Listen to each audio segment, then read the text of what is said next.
Ué, vocês estão aí? Já chegaram? Ah, então tá.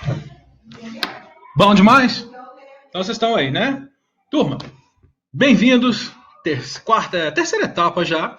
E agora nós vamos aí sair um pouco daquela parte anatômica de suporte básico e agora a gente entra no CTI. Agora a gente vai conversar sobre o TI, tá? E logicamente, essa primeira parte, essa visão introdutória, é que vai dar aí para você aí uma parte importante dos conhecimentos do que é o TI, do que é a CTI. Logicamente que eu já expliquei isso em outros videozinhos que vocês vão assistir, mas unidade de terapia intensiva é o que a gente vai trabalhar agora. Na verdade, não é bem dessa forma. Nós vamos trabalhar com a assistência de enfermagem ao nosso paciente crítico 1. Top demais. Ou seja, todo o processo de cuidado ao paciente crítico, nós vamos discutir hoje o que é esse tal de paciente crítico. Só que numa unidade de terapia intensiva.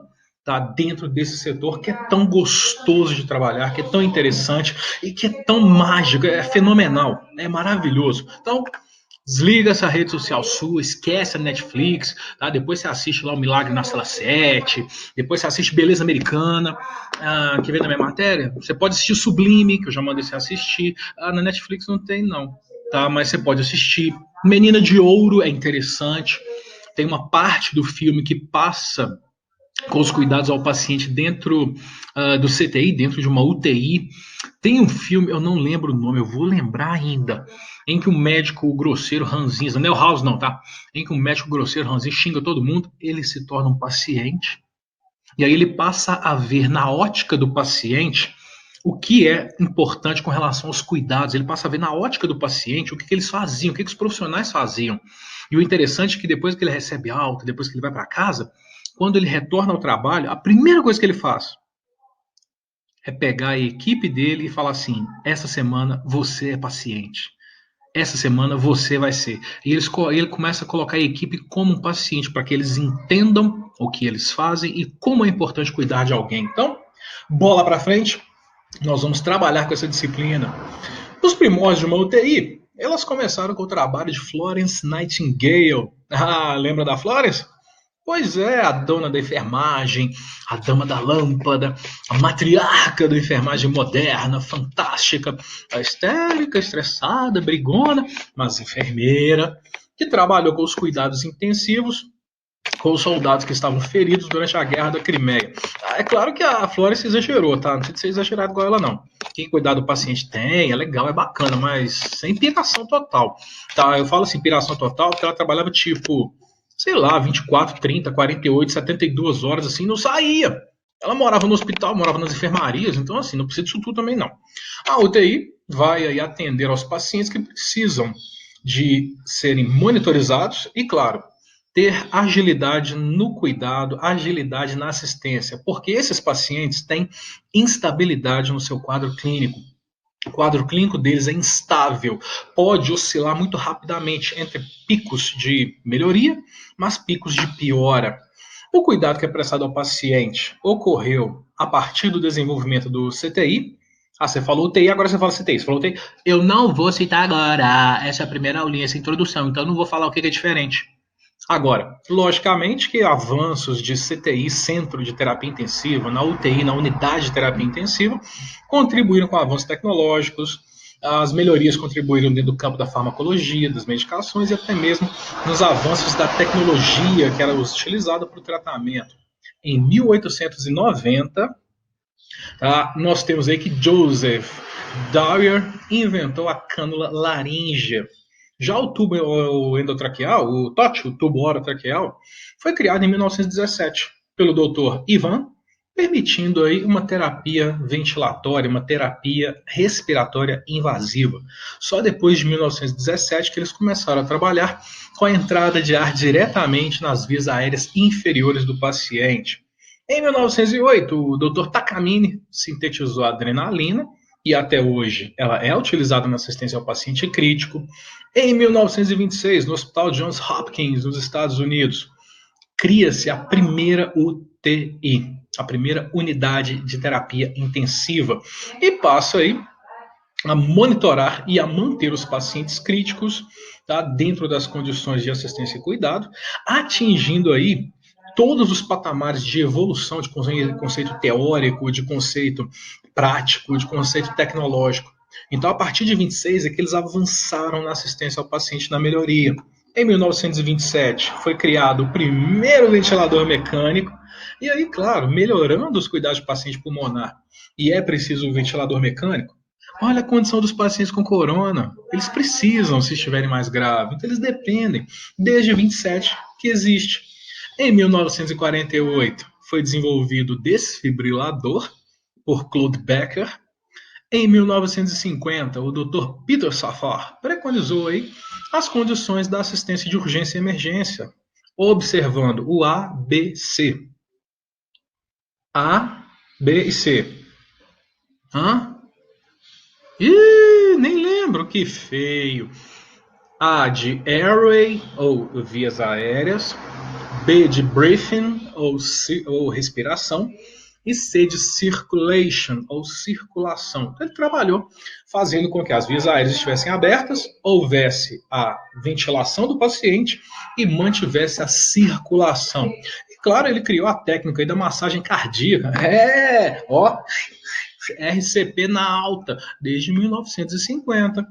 Peter Safar é o primeiro médico intensivista e fundou a UTI em Baltimore, nos Estados Unidos, e a primeira disciplina de cuidado ao paciente em estado crítico, de onde a gente tirou a ideia, na Universidade de Pittsburgh, em 1962.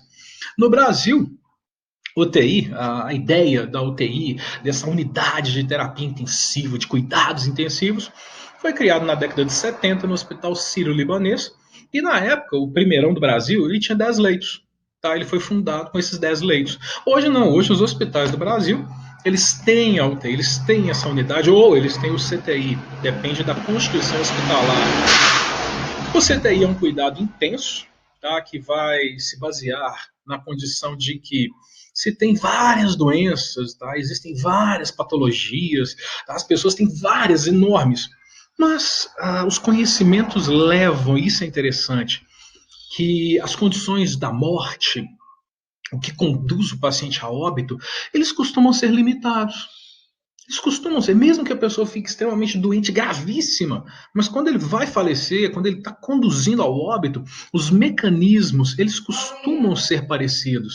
Ou é uma falência cardíaca, ou é uma falência renal, ou é uma sepse, ou é algum choque que o paciente desenvolve, ou é algum trauma. Então são pequenos eventos e esses eventos podem ser controlados, eles podem ser manipulados. E é daí que vem o CTI, para fechar mais o conhecimento e a assistência justamente nesses pontos onde é possível ter essa condição do óbito. O propósito primário da UTI é diminuir as condições de morbidade ou as condições do adoecer, as condições do complicar o quadro, de se tornar mórbido, doente, e as condições de mortalidade, de morte. Então, o CTI existe para duas coisas. Primeiro, não vai deixar piorar o que já está ruim. O cara está doente, não vai deixar piorar o quadro dele. E não vai deixar morrer. Então a ideia do CTI é essa. Mediante aí serviços de profissionais, principalmente médicos e enfermeiros, com os equipamentos próprios, com os equipamentos adequados, que é o que a gente vai estar trabalhando nessa disciplina. O CTI tem que estar no lugar de fácil acesso. Os pacientes vão entrar nesse CTI por diversos locais diferentes, ou seja, um pronto atendimento, uma unidade de médica de urgência, pode ser através do centro cirúrgico, tá, da sala de recuperação pós-anestésica, pode ser transferido até de outro hospital. Não é muito comum, não, mas pode acontecer. O CTI é um ambiente agressivo, é um ambiente traumatizante, pela estrutura que ele apresenta, pela característica que ele tem, e, claro, provoca aí tensão, nervosismo na família, no paciente, na equipe, na galera que está lá. Mas não é um bicho de 7 cabeças, tá? Ele deve ter umas 4 ou 5 cabeças, mas não tem 7. Então é legal de trabalhar. Agora, a principal condição quando a gente trabalha em CTI é o estigma social. Como assim? O Fernando foi internado no CTI. Foi pro CTI. Meu filho tá no CTI. O que vai fazer? Chama a família. chama a funerária, traz todo mundo, vão lá, vão reunir, vai morrer. Calma, tá? Esse é um problemão que existe, mas não é bem assim. As coisas mudaram, as coisas evoluíram, houve melhorias intensas. Isso foi no passado, hoje é o contrário. Pessoa que vai para o CTI é porque tem chance de recuperação, tem chance de melhoria. Profissionais são treinados, têm conhecimento, têm equipamentos, tem tudo o que precisa para que o paciente se saia bem, para que ele se recupere e saia do lugar. O CTI é um centro que cuida de todos os problemas graves, tá? Não sendo especializado num caso específico. Já pegou a dica? Fica a dica, saca só. Como é que é? Cadê? Deixa eu ver o desenho. Ó, hashtag fica a dica. Se o CTI ele é um centro que cuida de todos os tipos de problemas graves e não é especializado em algum caso, o que seria a UTI então? Sacou? Entendeu? Quando eu falo de CTI, não tem especialidade. Atende todos os tipos de problemas. E UTI? Unidade. Especificidade. Uma área. Eu tenho CTI, cuida de vários problemas. Mas eu tenho, por exemplo, uma UTI pediátrica para as criancinhas. Eu tenho uma UTI neonatal. Eu tenho uma UTI coronariana. Eu tenho uma UTI oncológica. Mas eu tenho CTI. Fica a dica, o hashtag fica a dica. É geralmente encontrado em hospitais menores, tá? Ainda assim, tem um quadro de médico, enfermeiro qualificado, a galerinha treinada que eu já falei, os pacientes são monitorados e profissionais que atuam no CTI é que circulam nele, tá? Isso é importante. Pode aí ter dentro de um CTI mais de uma UTI. Por exemplo, eu posso ter um espaço, tá? Por exemplo, lá na Enferminas, lá o quarto andar é o meu CTI. Aí a sala 10 é uma UTI coronariana, a sala 12 é uma UTI oncológica, a sala 13 é uma UTI pediátrica, e as outras salas são de diversas especialidades. Eu tenho um centro de terapia intensiva, um centro que aborda essas especialidades, mas pequenas unidades, o que costuma acontecer em grande parte dos hospitais. Se não me falha a memória, pelo menos era assim. Ipseng, na época, eu não vou lembrar exato não, lá existiam 20, vou falar que são 20 leitos de CTI gerais e 10 leitos de UTI coronariana. 20 leitos para CTI, 20 leitos gerais e 10 coronarianos, ou seja, só para problema cardíaco. Então existe essa condição na UTI. Característica mínima de uma UTI é que tem que garantir uma assistência 24 horas, tá? O mínimo. Tem que ter 24 horas de assistência de médico, enfermagem. No mínimo, esses dois caras. Tem que estar lá 24 horas. É médico e equipe de enfermagem. Enfermeiro e técnico, tá? Os dois. Então, vamos colocar aqui. Médico, enfermeiro, técnico, 24 horas. Uma equipe de apoio e suporte à assistência e diagnóstico. Laboratório e diagnóstico por imagem, 24 horas. E uma condição mínima aí de 5 leitos para ser chamado de uma UTI.